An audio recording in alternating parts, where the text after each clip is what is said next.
मैं शिवानी आज सभी के लिए एक नई वीडियो लेके आई हूँ। सभी को मेरा नमस्कार, सत श्री अकाल और आदाब।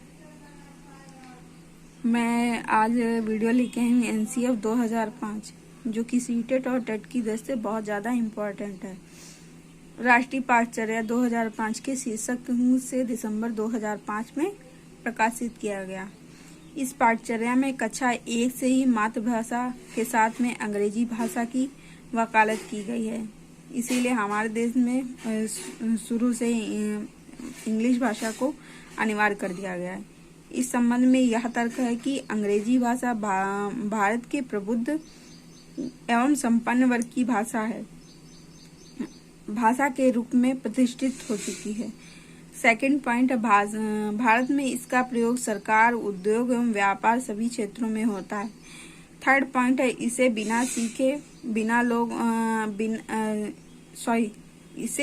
सीखे बिना लोग प्रबुद्ध, संपन्न एवं उच्च वर्ग की संस्कृति के लोग नहीं बन सकते हैं। इस संदर्भ में अपने कार्य क्षेत्रों की सफलता की ऊंचाइयां नहीं छू सकते हैं।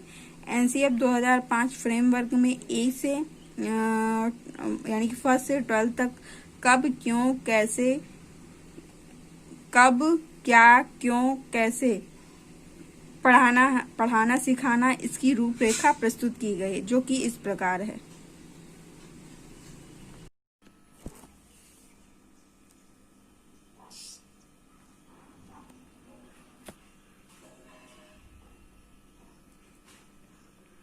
फर्स्ट से 5th तक ए में है मदर टंग यानी कि रीजनल लैंग्वेज, बी में है इंग्लिश, सी में यानी कि 3rd point math, 4th point environmental study, 5th में आर्ट एंड क्राफ्ट, 6th में है फिजिकल एजुकेशन यानी कि शारीरिक शिक्षा, 7th में है यानी कि जो हम कार्य अनुभव यानी कि जो हम करके सीखेंगे। सेकंड पॉइंट है गणित छात्राओं में गणितीय क्षमताओं की विकास एवं तार्किक ढंग से सोचने की क्षमता विकसित करने के लिए, अमूर्त चिंतन विकसित करने के लिए, समस्याओं को हल करने की योग्यता के विकास के लिए गणित शिक्षण आवश्यक है। अतः कक्षा 10 तक यह अनिवार्य रूप से विषय के रूप में पढ़ाया जाता है। गणित शिक्षण हेतु कल्पना को, अमूर्त चिंतन को विभिन्न साधनों के माध्यम से दृश्य करके पढ़ाना चाहिए। गणना, आकार के स्वरूप जैसे तथ्यों को मॉडल की सहायता से समझाना चाहिए। गणित का अन्य विषयों का सहसंबंध छात्रों को बताना चाहिए। यानी कि गणित का ज्ञान इसलिए को पढ़ाया जाता है जिससे छात्रों में तार्किक चिंतन का विकास किया जा सके।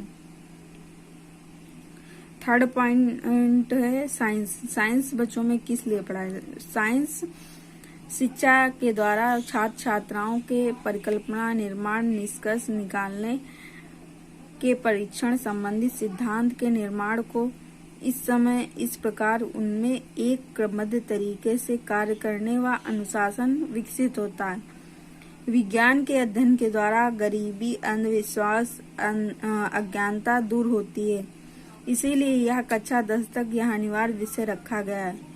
विज्ञान शिक्षण हेतु अनुभव संबंधी वैधता, प्रक्रिया प्रणाली, ऐतिहासिकता वैधता, पर्यावरण वैधता, नीतिपरक वैधता के आधार पर पाठ्य वस्तु के रूप में चयन कर शिक्षण कार्य करना चाहिए। यानी कि साइंस एजुकेशन इसलिए दी जाती है कि बच्चों में अंधविश्वास, अज्ञानता, गरीबी आदि को दूर किया जा सके। जिसमें समाज में विभिन्न प्रकार के अंधविश्वास फैले, उन्हें दूर करने के लिए साइंस सब्जेक्ट को पढ़ाया जाता है।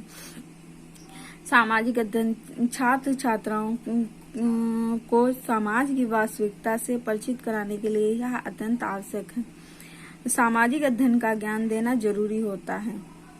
सामाजिक अध्ययन शिक्षण के लिए ऐसी विधियों का चयन करना चाहिए जो सृजनात्मकता, सौंदर्यपरक, विवेचनापूर्ण को बढ़ावा दे सकें। इसके साथ ही छात्र छात्राओं में पूर्व, वर्तमान संबंधित स्थापित करने की क्षमता विकास कर सकें। यानी कि सामाजिक ज्ञान इसलिए दिया जाता है कि समाज से छात्राओं को परिचित किया जा सके, उन्हें समाज के बारे में भी उनकी कुरीतियों रीतियों के बारे में परिचित किया जा सके, इसीलिए बच्चों में सामाजिक ज्ञान दिया जाता है। कंप्यूटर आधुनिक समय में कंप्यूटर की समाज की भूमिका को देखते हुए इसका अध्ययन छात्र छात्राओं के लिए अत्यंत आवश्यक है। वर्तमान समय में इसीलिए टेक्नोलॉजी का समय है, इसलिए कंप्यूटर का ज्ञान छात्र छात्राओं के लिए अत्यंत आवश्यक है, इसीलिए बच्चों को कंप्यूटर पढ़ाया जाता है। कार्य शिक्षा यानी कि वर्क एजुकेशन, प्रौढ़ एवं बालक दोनों का सामाजिकरण यानी कि सोशलाइजेशन एक ही प्रकार से होता है, जो कार्य करने के दौरान आपसी सहयोग द्वारा होता है। अतः कार्य शिक्षा छात्राओं को देनी आवश्यक है। कार्य शिक्षा के द्वारा आर्थिक उन्नति होनी चाहिए, इसमें कार्य शिक्षा महत्वपूर्ण है। यानी कि शांति शिक्षा यानी कि पीस एजुकेशन, समाज में शांति स्थापित करने के लिए शिक्षा के महत्व को देखते हुए छात्र छात्राओं को शांति शिक्षा देनी आवश्यक है। शांति शिक्षा इस प्रकार से देनी चाहिए जिससे छात्र छात्राओं में शांति के प्रति यानी कि अनुराग पैदा हो सके, सहनशील न्यायप्रियता जो आपसी समझ बढ़े तथा सामाजिक उत्तरदायित्व का विकास हो। इस हेतु महापुरुषों की जीवनी आदि से परिचर्चा की आयोजित की जाती है।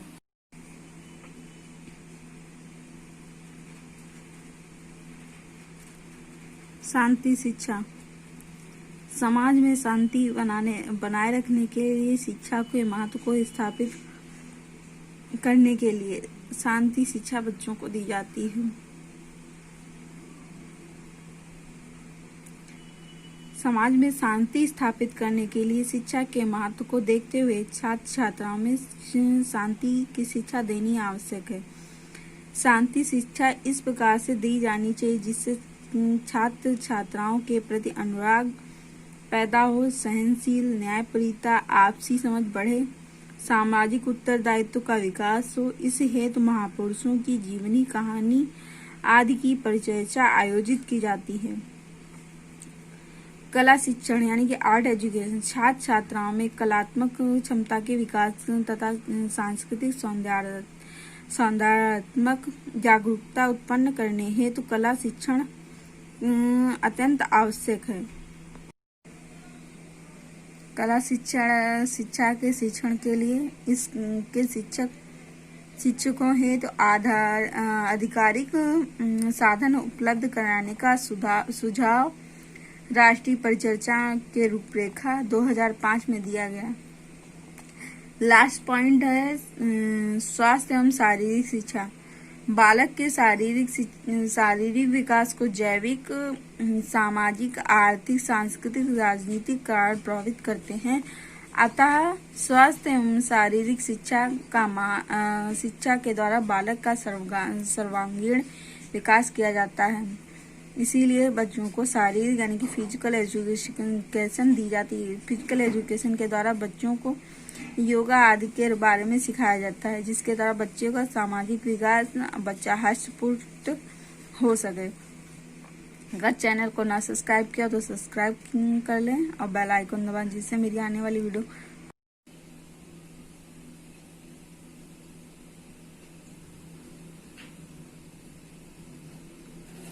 देखने के लिए धन्यवाद। मेरे बेल आइकन को दबा दें, जिससे मेरे आने वाली वीडियो का नोटिफिकेशन आप तक पहुंच जाएगा। चैनल को ना सब्सक्राइब किया तो सब्सक्राइब कर दें। धन्यवाद।